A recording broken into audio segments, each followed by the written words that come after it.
Қайырлы күн, каналыма қош келдіңіздер.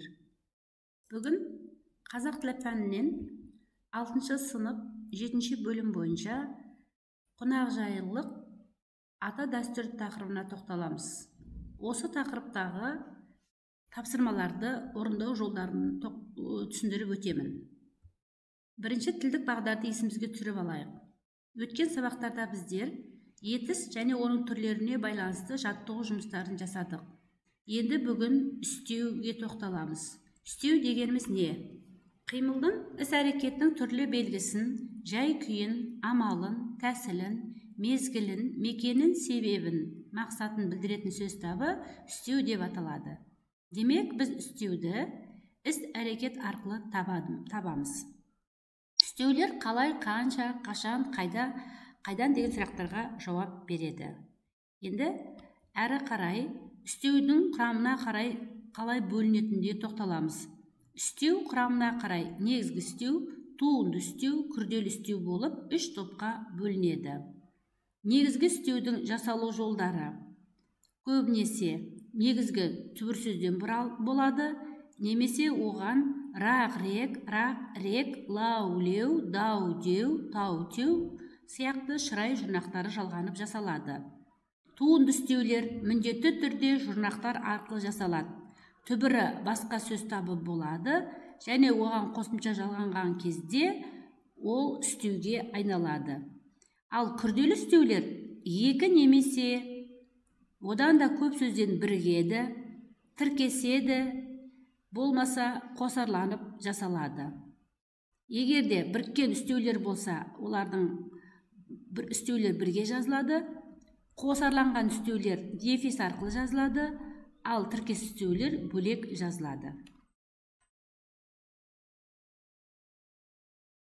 Енді түбір мен жұрнақтарын ажыратып айтып өтейін.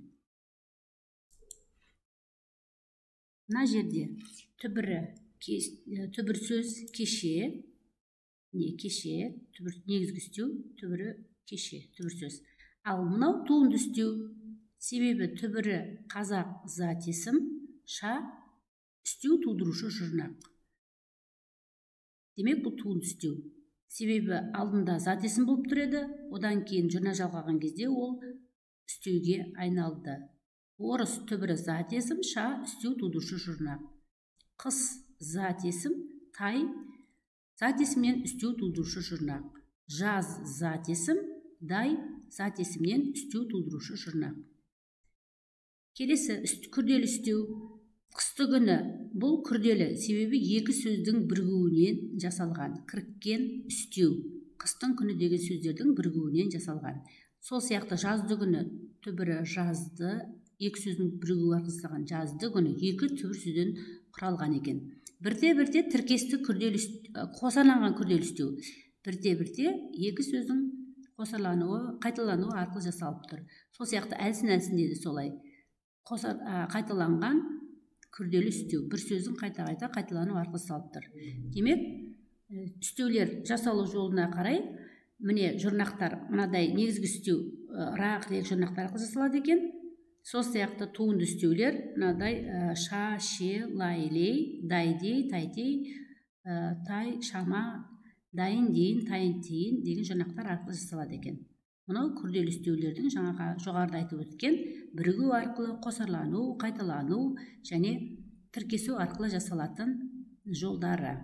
Енді тапсырмаларды орындайық.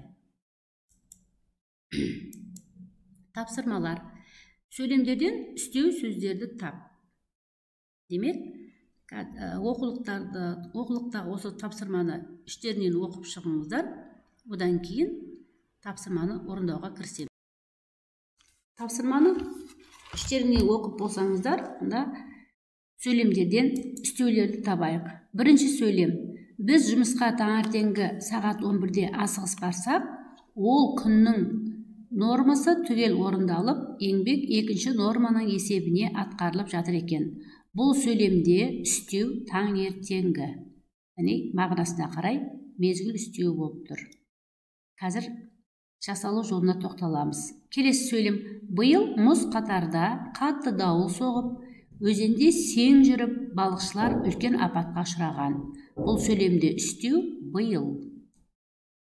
Келесі сөйлем. Денем қатты соққыдан ауырып, жер тартып, көзім ауыртып бұлдырай түсті. Бұл сөйлемде үстеу жоқ. Келесі. Мұрнының ұшы тершіп, алдынан, басынан күн өтіп, бақанастың ыстығына наразы боп, асығып келеді. Бұл сөйлемде үстеу алдынан. Мекен үстеу болып тұр. Енді жасалу жолына тоқталайық. Таңертеңгі, міне құрамына қарай күрделі үстеу, себебі таң және ертең деген сөздердің бірігуі арқылы жасалған. Таң және ертең деген жасалу жолы негізгі үстеу. Келесі биыл, құрамына қарай күрделі үстеу, себебі екі сөздің бірігуінен жасалған, яғни кіріккен үстеу, мезгіл үстеуі. Бұл және жыл.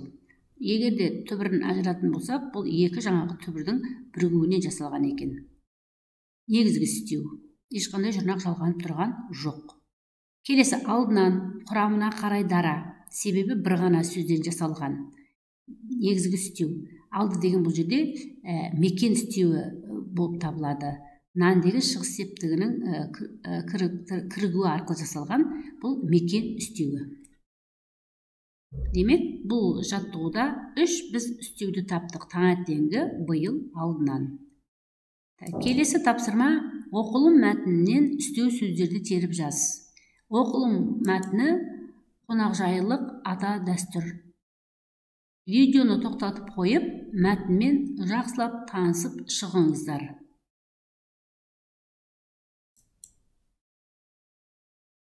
Егер танысып болсаңыздар, онда жаттығудан осы оқылым мәтінінен үстеулерді табайық. Бірінші тақырыбы қонақжайлық, ата, дәстүр. Бірінші сөйлемде халқымызда әр адамға кең дастархан жайып, танысын танымасын қонақжайлық танытатын әдет ғұрып қалыптасқан. Демек, бұл қасиет біздің халыққа ертеден ұлы бабамыздан қалған ізгі жол екен, дейді бұрынғы қариялар.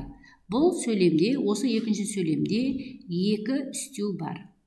Бұл мезгіл үстеуі ертеден және бұрынғы.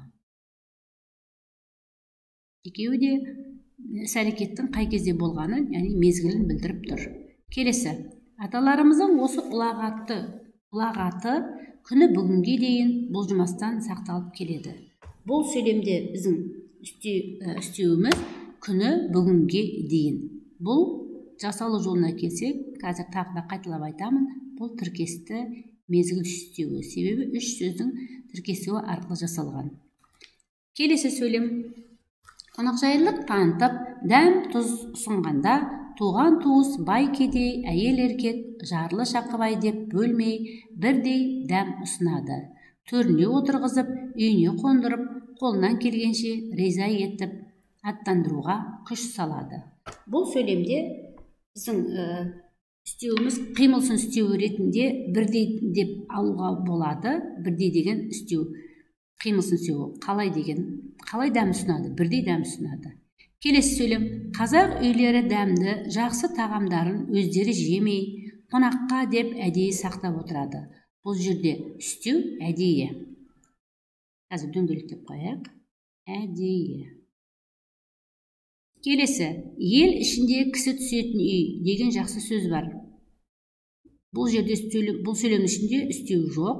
Бұл дастарханы кең, берекелі, қонақжай, тәлім тәрбиелі үй деген сөз. Бұл жерде үстеу жоқ. Келесі сөйлем. Қонақты қазақтар арнайы қонақ, құдайы қонақ, қыдырма қонақ деп үшке бөледі. Арнайы қонақ әдейі сәлем беруге келген, немесе арнайы шақырылған қонақ.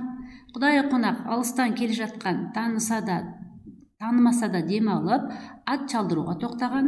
Қыдырма қонақ сол үйдің семіз соғымын, дәмді тамағын аңдып келген қонақ.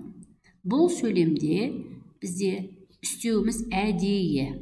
Қазір дөңгелектеп қоямыз. Әдейі. Келесі сөйлем. Бұрынырақта қонағасы беру, қонақ күтудің айтарлықтай үлгілері болған. Бұл сөйлемде үстеу бұрынырақта. Мезгіл үстеуі болып тұр. Іс-әрекеттің бұрын болған мезгілін білдіріп тұр. 18 ғасырдың орта кезінде Қытайдан келе жатқан Абылайды Саңғай төре қонақ етіп 115 тай сойған. Бұл жерде үстеу жоқ. Қазір ол жер тай сойған деп аталады. Бұл жерде үстеу қазір. Мезгіл үстеуі. Келесі. Қонағына жалғыз атын сойған Атымтай Жомарт қонағасы берудің үлгісі ретінде қазір аңыз әңгіме арқауына айналған. Үстеу қазір. Демек біз міне үстеулерді мәтіннен, оқылым мәтіннен үстеулерді таптық. Сонымен оқылым мәтіндегі үстеу сөздерді теріп жазатын болсақ, міне ертеден, бұл құрамына қарай дара үстеу, негізгі үстеу, себебі бір ғана сөзден құралған, сондықтан дара болады. Ертеден. Келесі бұрынғы құрамына қарай күрделі үстеу, себебі екі сөздің бірігуіне жасалған. Бұрынғы жыл деген сөздердің бірігуіне жасалған. Негізгі үстеу. Жұрнағы жоқ. Күні бүгінге дейін бұл құрамына қарай күрделі үстеу, себебі үш сөздің тіркесуінен жасалған. Күні бүгінге дейін. Негізгі үстеуге жатады. Әдейі құрамына қарай дара үстеу, себебі бір ғана сөзден жасалған. Негізгі үстеу. Ешқандай жұрнағы жоқ, өзі негізгі үстеуге жатады. Бұрынырақта құрамына қарай күрделі үстеу, себебі екі сөздің бірігуінен жасалған. Негізгі үстеу. Қазір құрамына қарай дара үстеу, себебі бір сөзден жасалған. Негізгі үстеу, мезгіл үстеуі. Бұл қазір деген сөз жаңа оқылымда бірнеше жерде кездесті. Демек, осы үстеулерді теріп жаздық. Келесі тапсырма, тыныс белгілерін дұрыс қойып, сөйлемдерді көшіріп жаз. Видеоны тоқтатып қойып, тапсырмамен толық танысып аламыз. Одан кейін тыныс белгілеріне назар аударамыз.